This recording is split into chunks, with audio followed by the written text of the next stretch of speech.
Imagínate que en estos tiempos se aprovechan para invitar a personas inconversas, a incrédulas, para poder dar el mensaje de salvación, queridos hermanos. Pero sabemos también que hay dureza de corazón, mucha incredulidad. Es que el mundo está siendo bombardeado por, ¿no es cierto?, por doctrinas satánicas, diabólicas, ¿no?, ideologías que están llenando este mundo, como todos sabemos, queridos hermanos, de basura, ¿no?, de basura, porque son ideologías que están contra la voluntad de Dios, contra las normas de Dios. Todos sabemos eso, ¿no? El progresismo de la izquierda, el wokismo, el LGTB, ¿no es cierto? El feminismo mismo, que buscan que a toda costa que aprueben la ley del aborto, ¿no es cierto? Como si Dios no tratara ese pecado como un pecado gravísimo, ¿no?, para quitar vidas, ¿no?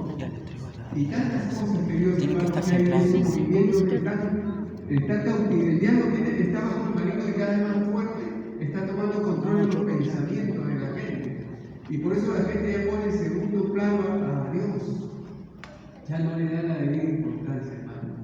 Pero bueno, hermano, nosotros somos pueblo de Dios y sabemos que Cristo vino, ¿no es cierto? Cristo vino a morir en una cruz por nosotros. Vamos al libro de Romanos. Vamos a leer el libro de Romanos, capítulo 1. 2 versículos nada más, queridos hermanos.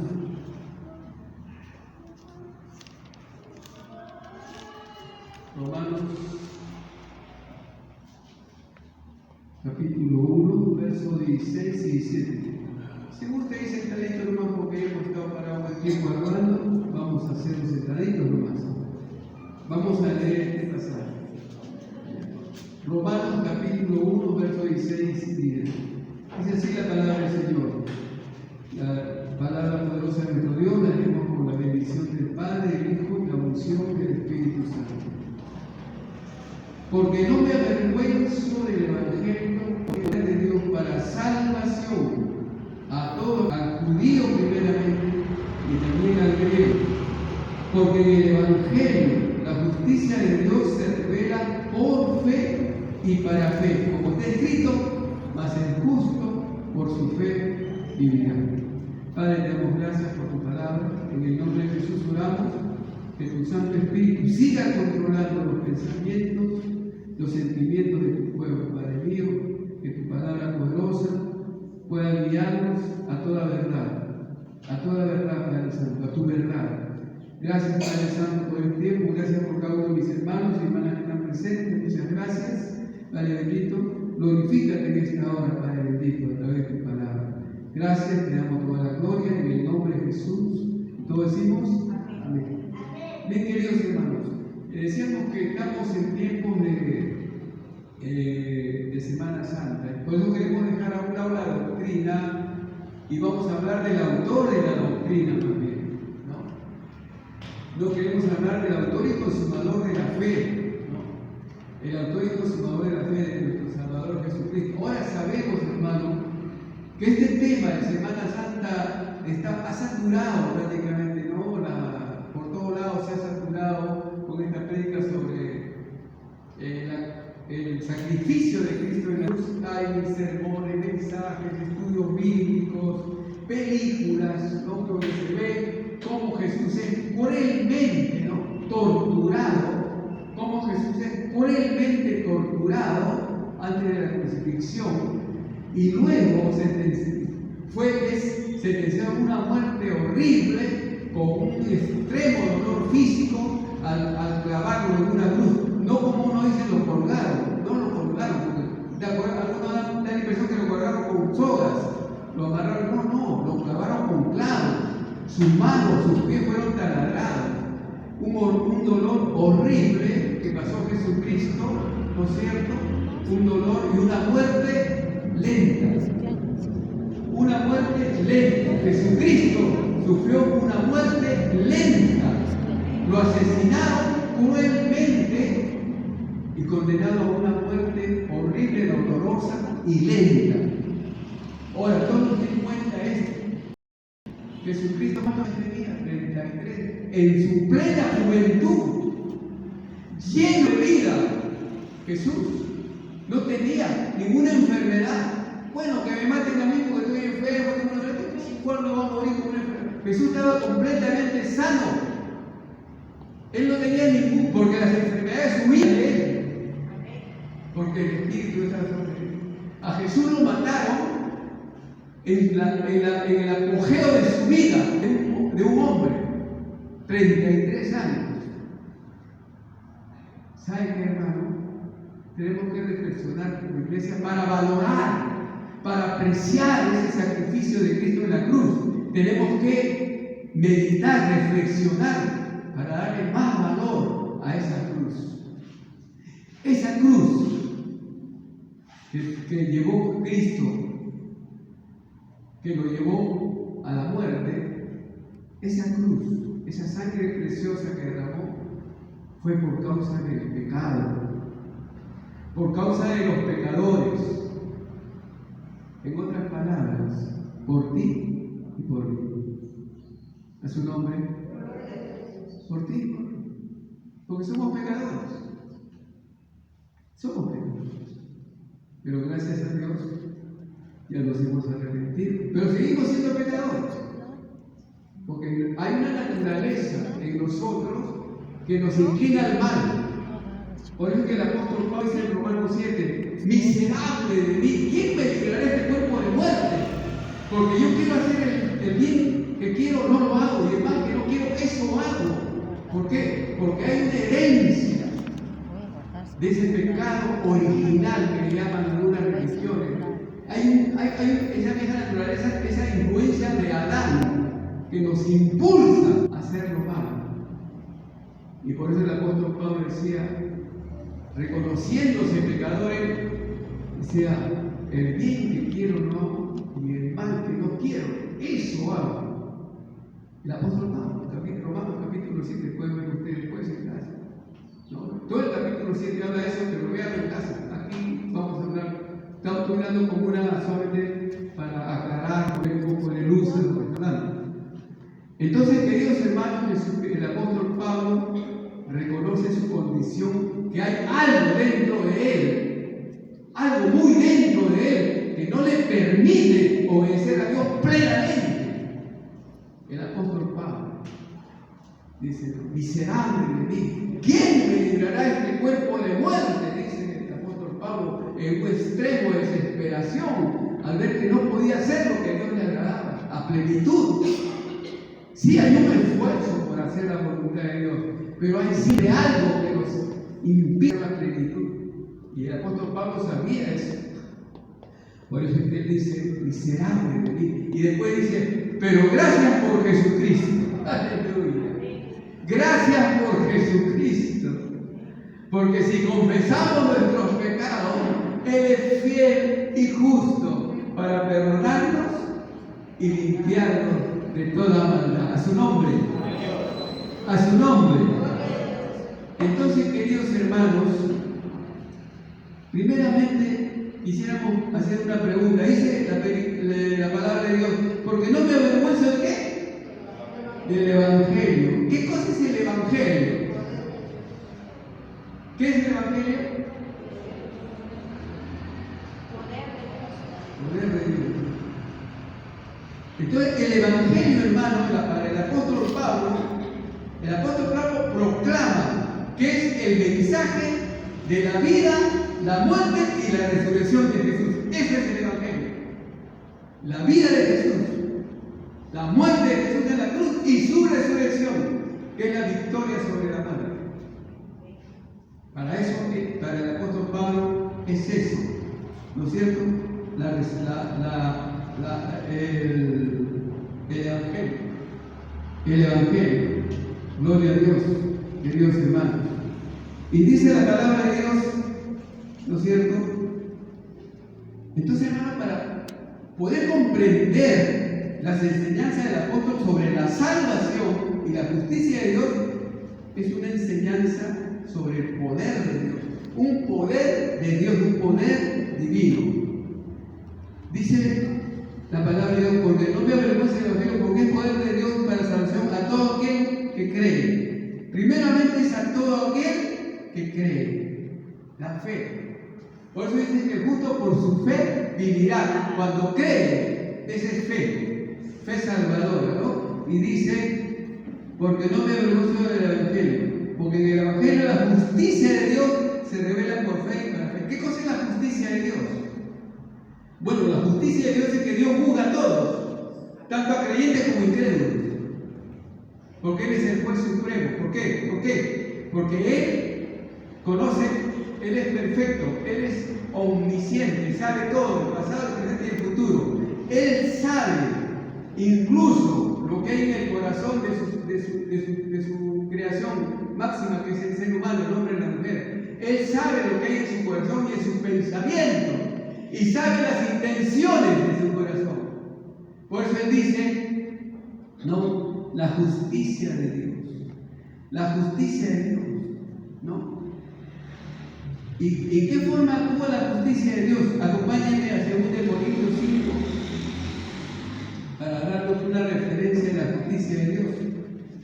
2 Corintios 5.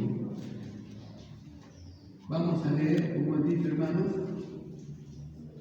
Gloria a Dios. Si usted la encuentra, la puede leer fuerte, por favor. 2 Corintios 5, verso 10, nada más. ¿Qué dice? Dice, porque es necesario que todos, ¿quién todos? ¿Qué es todos? Todos nosotros.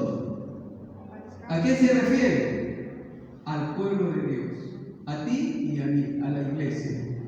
Es necesario que todos nosotros comparezcamos ante el tribunal de Cristo. Eso es algo futuro, pero vamos a comparecer. Pero dice, para que cada uno que reciba según lo que haya hecho mientras estaba en el cuerpo, sea bueno o sea malo. Ahí está. Eso es la justicia de Dios. Dios le da a uno porque es un Dios justo y porque su justicia es perfecta. No es como la justicia humana, ¿cierto? Mató, ya, lo compra el fiscal, lo compra el juez, libre, inocente. No hay pruebas, dice. La justicia dice, no hay pruebas. Pero si acaba de violar y la ha descuartizado, no hay pruebas. Ahí están cayendo los miles y miles de dólares ahí en el fiscal y en los jueces. Esa es la justicia humana. Pero Dios, ¿qué dice la palabra? Que Él no puede ser burlado. ¿Por qué? Porque Dios conoce hasta lo más íntimo y Él le pide pruebas. Cuando le pidan pruebas por Manuel, cuando esté en el tribunal de Cristo, Manuel, ¿tú por qué hiciste esto? Porque hice yo fui a ir a vida. ¿Qué le voy a decir? Él tiene todas las pruebas. Él tiene todas las pruebas de lo que pensamos, de lo que decimos y lo que hacemos. Por eso, queridos hermanos, es que la enseñanza cristiana es a que nos purifiquemos, a que nos perfeccionemos, no solamente dejar las cosas escandalosas como los vicios, el adulterio, la fornicación, todas esas cosas, ¿no es cierto? Que hay muchas cosas más, sino que nos purifiquemos desde adentro y dejemos, como vamos a ver luego. Entonces, queridos hermanos, es la justicia, dice, verso 16, volviendo a Romanos, ¿no? Dice, gloria a Dios, porque el Evangelio de la justicia de Dios, verso 17, se revela por fe y para fe. La justicia de Dios, como está escrito, mas el justo por la fe vivirá. Eso es vivir por fe. Somos salvos por fe, porque hemos confiado en la obra de Cristo en la cruz. Ahora, queridos hermanos, un poquito más profundizando. En la salvación, dice la palabra de Dios, en Hebreos, que luego lo ve, sin derramamiento de sangre no hay perdón de pecado. Sin derramamiento de sangre no hay perdón de pecado. ¿Quién cumple esta demanda? La muerte de Jesús. La muerte de Jesús cumple esta demanda de derramamiento de sangre. Dios justifica al que cree. al que creemos que Jesucristo murió por nuestro pecado. En el Antiguo Testamento, digamos, los 10 mandamientos que son unas vallas que nadie puede cumplir o saltar. Nadie puede cumplir los 10 mandamientos, nadie. Porque la ley tiene unas exigencias, pero que la ley tampoco te condena. La ley te dice, tú necesitas un salvador, tú necesitas un ayudador, porque lo que yo demando, tú nunca podrás cumplir. Su nombre. Gloria a Dios. Tú necesitas un salvador. El Antiguo Testamento te dice eso, cuando te dice los 10 mandamientos, ¿no es cierto? Amarás a Dios sobre todas las cosas, ¿no? Y a tu prójimo como a ti mismo. Ahí todos estamos un poquito como atorados. Yo puedo decir que amo a Dios, pero si no amo a mi prójimo, ya no vale. Porque Dios dice, amarás a Dios con toda tu fuerza, tu alma, tu corazón, tu mente, y a tu prójimo como a ti mismo. Y si yo amo a mi prójimo, ya sería una obediencia perfecta, amando a Dios y amando a mi prójimo. Pero el problema es que nosotros no amamos a nuestro prójimo. Yo no puedo decir que yo amo a mi prójimo a plenitud como Dios me pide que lo ame. Ahí está el problema nuestro. Ahí está el escollo. Somos hijos de Dios comprados, pero es un escollo ¿para qué? Para que el Señor pueda seguir obrando libremente en nuestras bendiciones, para que no te den estorbo nuestras clamores, nuestras bendiciones. Ahí se cierra todo. ¿Me entienden? Entonces mientras que el Antiguo Testamento te da una serie de mandamientos que no podemos cumplir, ¿no es cierto? El Nuevo Testamento te dice, bueno, ese ayudador y ese salvador que tú necesitas ya vino y está. Solo tienes que arrepentirte y creer. Marcos 1, versos 14 y 15. Así repito, Marcos 1.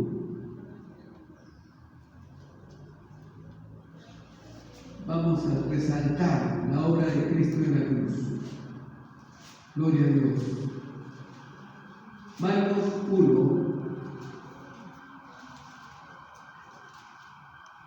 14 y 15. Así dice la palabra de Dios.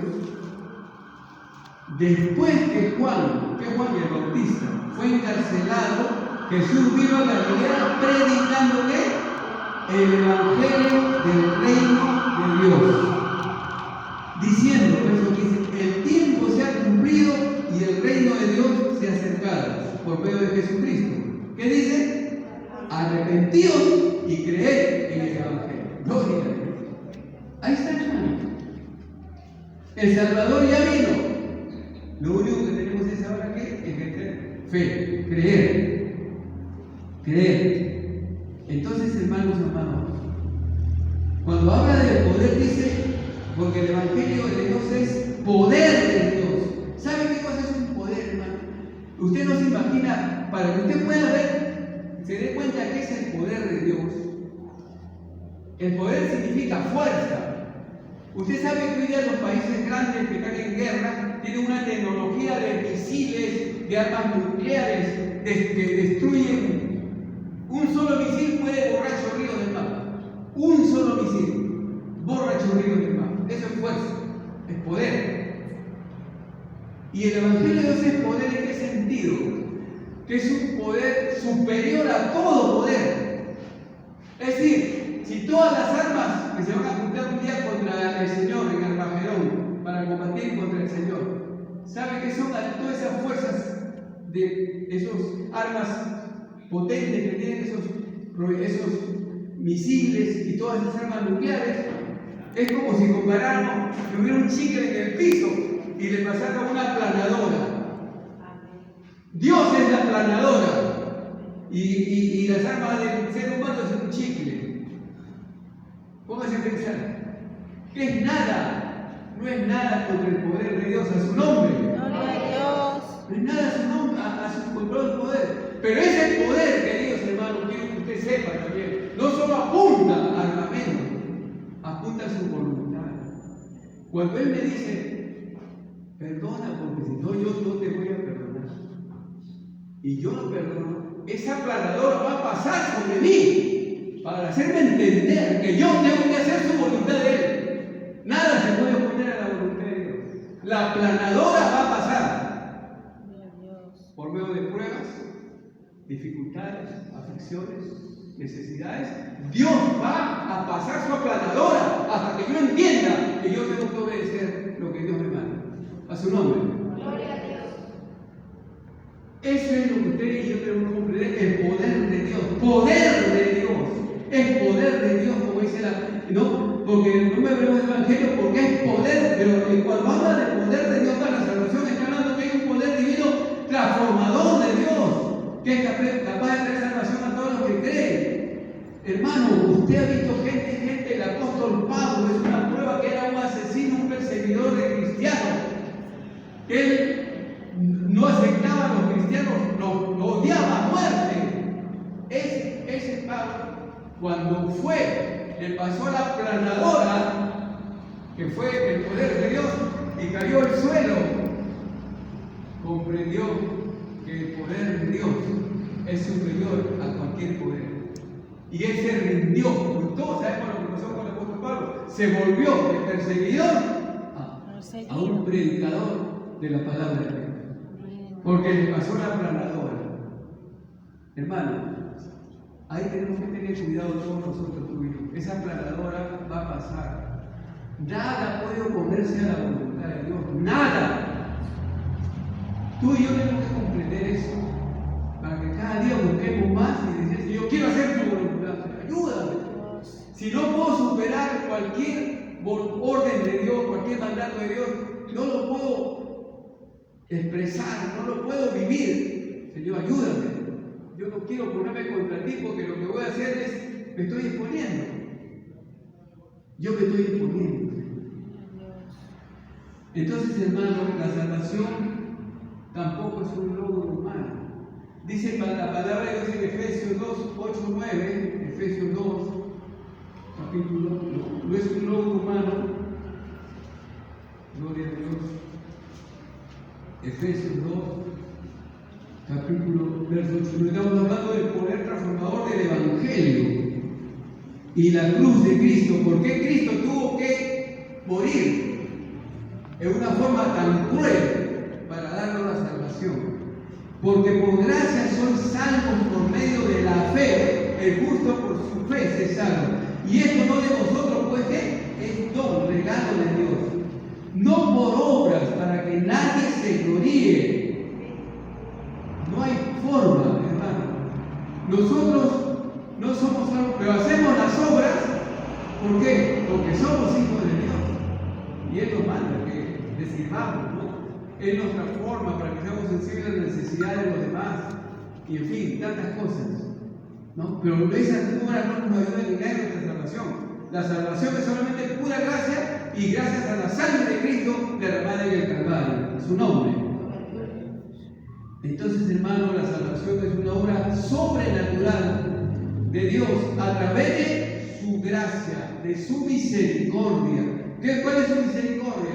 Que siempre está dispuesto a perdonar al pecador, está dispuesto a restaurarlo y a olvidarse de su pecado, de su nombre. Esa es la cruz. Y lo más grandioso es que para todos, hermano, eso es lo grande que usted y yo tenemos que decirle a la gente. No es para alguien exclusivo, es para todo el mundo. No importa el color que sea, no sea de dónde sea, de dónde había nacido, no importa el color que tenga, lo que tenga y lo que no tenga, no interesa. Lo importante es que Dios le ama y quiere que se salve. Eso es lo importante, hermano. De ahí no tiene nada que ver, hermano, ¿no es cierto? Desde Efesios 2, mira 11 al 18, mira lo que dice. Por tanto, os he acordado de que en otro tiempo vosotros los gentiles, o sea, los incrédulos, en cuanto a la carne eran llamados circuncisos por la llamada circuncisión hecha con mano de la carne. En aquel tiempo estaban sin Cristo, alejados de la ciudadanía de Israel y ajenos a los pactos de la promesa, sin esperanza y sin Dios en el mundo. Como hay tanta gente hoy día, hermano, sin esperanza y sin Dios. Pero ahora en Cristo Jesús, dice el verso 13, vosotros, estamos en Efesios 2, 13, Pero ahora entiendo vosotros que en otro tiempo estabais lejos, estábamos sumergidos en el pecado, muertos en nuestros delitos y pecados, habéis sido hechos cercanos por la sangre de Cristo derramada en el Calvario. ¿Cuántos se gozan de ese, hermano? Amén. Y dice el verso 14, porque Él es nuestra paz, Jesucristo es nuestra paz, y que de ambos pueblos hizo uno. ¿Cuál pueblo? El pueblo judío de Israel, que era el primer pueblo de Dios, llamado a ser pueblo de Dios, y el segundo, que fue la iglesia de Cristo, nosotros.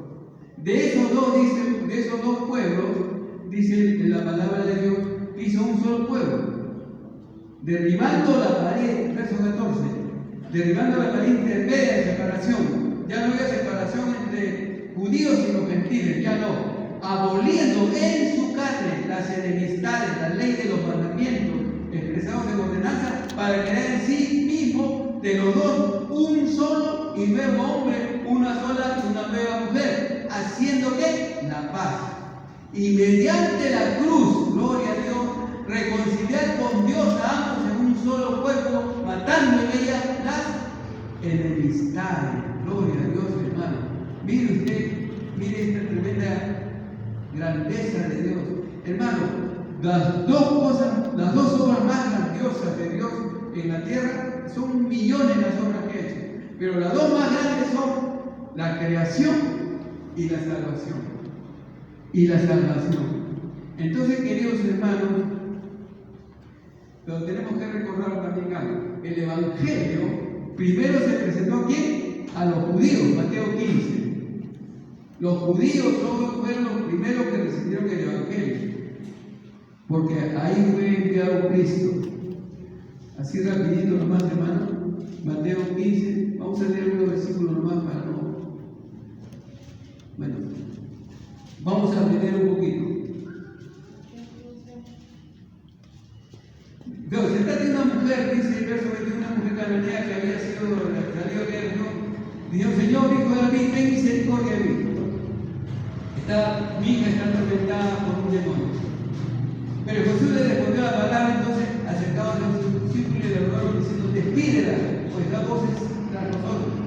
Él respondiendo dijo que no soy enviado sino a las ovejas perdidas de dónde? De la casa de Israel. O sea, Jesús en un primer intento vino al pueblo de Israel. Por eso dice que la salvación viene de los judíos. Eso tenemos que tomar en cuenta, ¿no? Porque no olvidemos eso, que la salvación viene de los judíos. Pero como hemos visto en Efesios 14, entonces el Evangelio primero se presentó a los judíos y luego a los gentiles y finalmente a todas las naciones, cuando Jesús dijo, id por todo el mundo y predicad el Evangelio. Y entonces derribando la barrera racial y toda clase de prejuicios, mostrando que la salvación es para todos. Pero el primero fue para Israel. Entonces, hermano, el Evangelio es la revelación de la justicia de Dios. ¿Y qué dice? Que nadie puede por sus propias obras después ser justo ante Dios. Hay gente que quiere ser justo ante Dios por sus propias obras. Hay gente que dice, no, yo no le hago mal a nadie, yo no le hago daño a nadie, yo no le debo a nadie, etcétera, se justifica. Pero eso delante de Dios no vale nada. ¿Por qué? Porque Dios ha establecido que la única manera es que acepte a Cristo como su Señor y Salvador. No hay otra forma. Es la fe en Jesucristo lo que salva y que pone en paz al hombre al luchar con Dios. La fe es el canal por el cual recibimos la justicia de Dios. Romanos 5.1. Gloria a Dios. Romanos 5.1. Santo el Señor. Romanos 5.1 dice, hermano, miren lo que dice. Justificado pues, ¿por qué? Por las obras. Por la fe. Tenemos paz para con Dios. ¿Por medio de quién? De nuestro Señor Jesucristo. No hay otra manera. Solamente a través de la fe en Jesús Dios nos considera justos. Como dice la palabra. El justo por su fe vivirá, como hemos leído. Y en el Antiguo Testamento igual, hermano. Voy a pensar que solamente el nuevo. En el Antiguo Testamento el profeta Habacuc también escribió lo mismo. Que tanto en el Antiguo Testamento Testamento como en el Nuevo Testamento siempre ha sido que el justo por su fe vivirá, por confiar en Dios, por poner su esperanza en Dios. Y tiene que haber, lógicamente, arrepentimiento. Si no, no estaría en la voluntad de Dios. Esta declaración de esta semana subraya lo importante que es la fe. Por eso es que en el Antiguo Testamento a veces se escuchó que dice Dios de Abraham, de Isaac y de Jacob. Es el Dios de Abraham, de Isaac y de Jacob. ¿Por qué? Porque ellos creyeron en Dios. Abraham le creyó a Dios y le fue contado por justicia. Nosotros también hemos creído y también somos justos por esa razón. A su nombre. ¿Cuántos se gozan de ser justos delante de Dios por la sangre de Cristo? Ahora, la fe no es creer en Dios. Hay que dice, no, yo creo en Dios, yo no he ido a la iglesia, yo he ido a leer la Biblia. Bueno, puede creer en Dios, pero es solamente religión. Mucha gente cree en Dios, va a las iglesias, son religiosos, van los domingos a una misa, van a cualquier cosa. Eso es religión, pero no cambia. El ser humano, para que pueda decir que ya que tiene a Dios como su Salvador, tiene que cambiar su vida. No es creer en Dios, sino creerle a Dios y obedecer toda su palabra. El que tiene fe en Dios, hermano, pone su corazón y todo su ser, ¿no? ¿Hacer qué? La voluntad de Dios. ¿Cuál es la voluntad de Dios, hermano? ¿Ah? Que seamos santos, apartados del mal. Esa es la voluntad de Dios, ¿no? Hechos, miren, veamos un hombre que se dispuso a hacer la voluntad de Dios. Hechos 21:13. Mire este hombre, Pablo, lo que significa hacer la voluntad de Dios, para que usted y yo aprendamos, hermano, desde cero. 21:13. Hechos 21:13 dice: entonces Pablo respondió, Hechos 21:13, ¿qué hacéis llorando y quebrantándome el corazón? Miren, estaban rogando a Pablo que no vaya a Jerusalén, decía, te van a matar, no vayas allá, te van a matar. ¿No le han hecho ustedes? ¿Para qué vas a la iglesia? Estás perdiendo tu tiempo, ahí. ¿Qué haces ahí perdiendo tu tiempo? Haz otras cosas que te puedan beneficiar mejor. Pero mira, el apóstol Pablo le dice, porque yo, dice el apóstol Pablo, yo estoy dispuesto, mira, una decisión, no solo a ser atado, más aún a morir en Jerusalén por el nombre del Señor Jesús. ¿Cuántos están dispuestos a morir por el Señor Jesús? Cuidado, hermano, eso es una promesa, ¿sí? El Señor está afirmando. Dice que cuando en el Perú estaba el terrorismo que imperaba, llegó a una iglesia un grupo de terroristas con armamento, metralleta, dijo el pastor. ¿Quién es el pastor? Yo soy el pastor, dijo el pastor. Pásense acá. Ya. Los que quieran seguir al pastor, que pasen acá. Y los que no quieran seguir al pastor, quédense allá.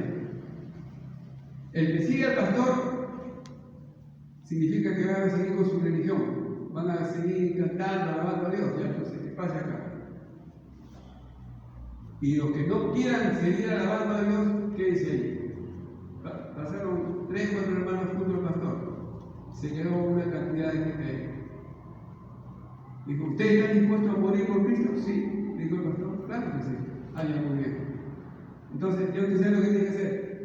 Metralleta, todititos los que estaban ahí. Mataron a toditos los que se habían quedado. Los mismos guerrilleros, los mismos terroristas aplaudieron a ellos porque fueron valientes. Dijeron, si yo estoy dispuesto a morir por Cristo, ¿qué pasa si hoy te trata un terrorista y dice, bueno, tú quieres morir por Cristo? ¿Cómo se va a pensar? No es fácil. Pero aquí el apóstol Pablo dice, yo estoy dispuesto no solo a ser amarrado, atado, golpeado, sino a morir. Delante del hermano compadre que le dio una palabra, que el apóstol Pablo había sido azotado, había sido atormentado, torturado y todo lo demás por causa de Cristo. Eso es una disposición, hermano, a hacer la voluntad de Dios. Ahora, esta fe debe ser continua y permanente, porque hay algunas fe que son inestables, ¿no? Como dice el apóstol Santiago, son como hoy sí, mañana no, hoy sí, mañana. Es una fe inestable. Dice el Señor que esa fe no va a recibir nada. Porque es una fe, la única fe que puede recibir es la fe estable, firme, que en todo tiempo, buenos y malos, sigue alabando a Dios, sigue alabando a Dios, como dijo Abacú. Aunque no hubiera, la vaca no haya majada, ni haya fruto, no haya nada, yo sigo alabando a Dios, a su nombre. Esa es una fe firme en todo tiempo. Queridos hermanos, la fe firme y estable es lo que el Señor cree. Vamos a terminar leyendo un versículo en Romanos 3. Romanos 3, querido hermano, y vamos acabando. Versos 23 y 24. Dice así la palabra de Dios. Por cuanto todos pecaron y están destituidos de la gloria de Dios, siendo justificados gratuitamente por su gracia mediante la redención que es en Cristo Jesús. Hermanos, toda la humanidad sin excepción está afectada por el pecado. El pecado nos separa de Dios. Ahora usted me dirá, bueno, los pecadores que están pues sin salvación, ¿no? Claro, porque hay pecados visibles, volvemos a repetir, como los vicios, el adulterio, la fornicación, la corrupción, asesino, delincuencia, prostitución, degeneración sexual. Todas